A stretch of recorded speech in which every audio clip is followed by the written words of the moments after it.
తాకట్లో ఉన్న బంగారాన్ని విడిపించి ఆ రోజున మార్కెట్ ధర కట్టి మిగిలిన డబ్బును మీకు అందిస్తుంది కొమ్మూరి గోల్డ్.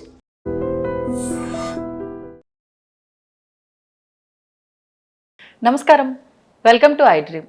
ధర్మ మార్గం విత్ విజిత కార్యక్రమానికి స్వాగతం.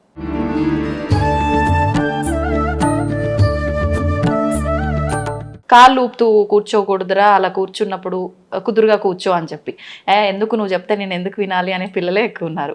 దానికి అసలు అర్థం చెప్పాలి అంటే ఫస్ట్ వీళ్ళకి తెలుసా తెలీదా, మరి వీళ్ళు ఎందుకు చెప్పలేకపోయారు పేరెంట్స్ తెలియదు. దానికి మీరు ఆన్సర్ ఇచ్చారు.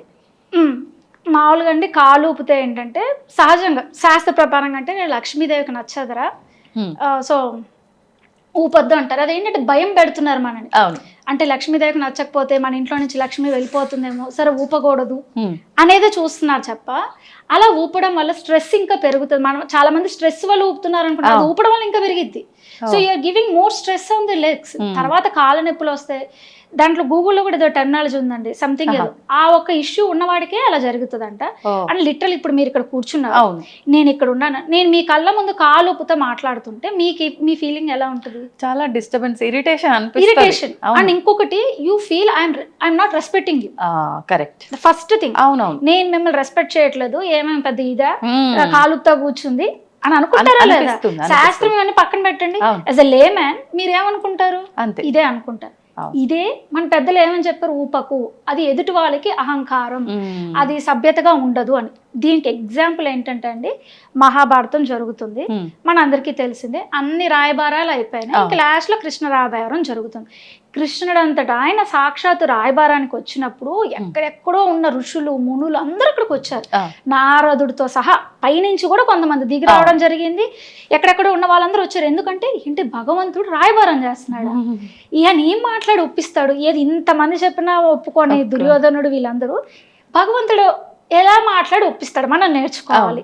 సో ఆ ఒక్క దాంతో వీళ్ళందరూ వస్తారనమాట. మైత్రేయుడు అని ఒక ఋషి, ఆయన మాట్లాడుతుంటే దుర్యోధనుడు ఇట్లే కాలు ఒప్పుతా ఉంటాడు.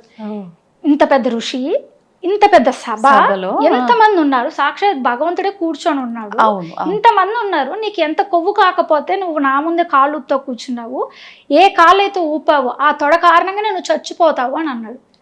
మరి ఎందుకన్నాడు? శపించాడు. మనం అందరం అనుకుంటాం భీముడు ద్రౌపదిని చూపించి కూర్చోమన్నాడు, భీముడు ప్రతిజ్ఞ చేశాడు, కరెక్టే. అతను ప్రతిజ్ఞ చేసేదానికి ఇప్పుడు ఆజ్యం పోసింది ఎవరు? ఇలాంటి మైత్రేయ ఋషి. ఆయన అలా అంటానికి కారణం ఎవరు? నువ్వే.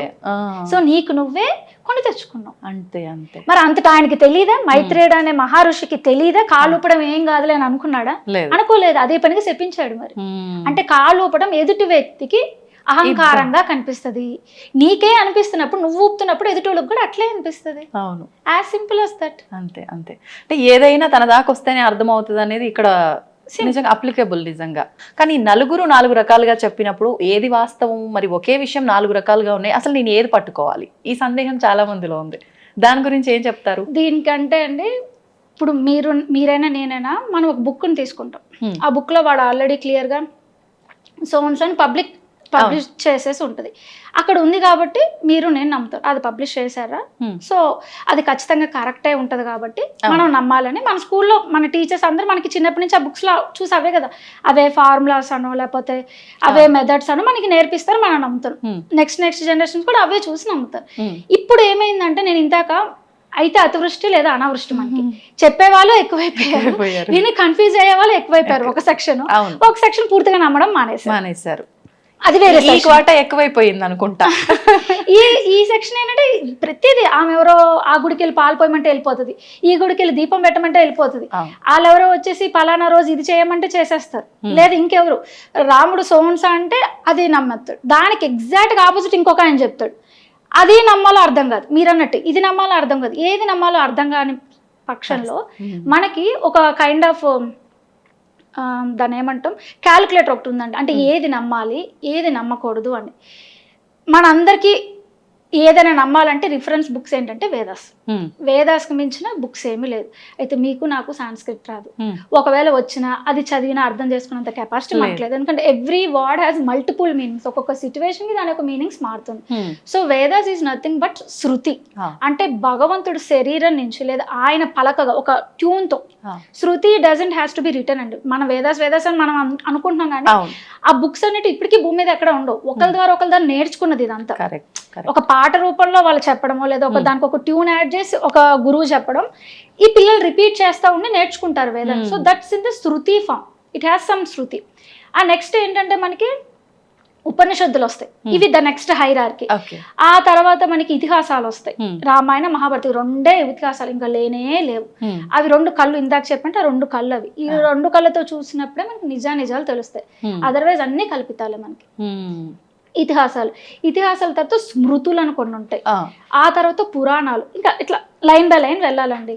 ఇప్పుడు మనకేదో ఒక సమస్య వచ్చి మన లోకల్ కోర్టుకి వెళ్ళాం, ఇక్కడ కేసు వాదించాం, ఇక్కడ గెలవలేదు. ఆ తర్వాత డిస్ట్రిక్ట్కి వెళ్ళాం, ఆ తర్వాత హైయర్కి వెళ్ళాం, ఆ తర్వాత సుప్రీంకోర్టుకి కూడా వెళ్ళాం. సుప్రీంకోర్టులో ఒక జడ్జ్మెంట్ పాస్ చేసేస్తాడు, అది ఫాలో అవుతాడా గవర్నమెంట్? ఈ లోకల్ కోర్టుది ఫాలో అవుతాడా? అదే ఫాలో అవుతాడు. సుప్రీంకోర్టుది ఫాలో అవుతాడు, గవర్నమెంట్ ఫాలో అవుతుంది, బాగానే ఉంది. ఏమీ తెలియని లేమ్యాన్ పీపుల్ ఉంటారు, వాళ్ళ పాప ఈ సుప్రీం కోర్టు అని ఏమీ తెలియదు.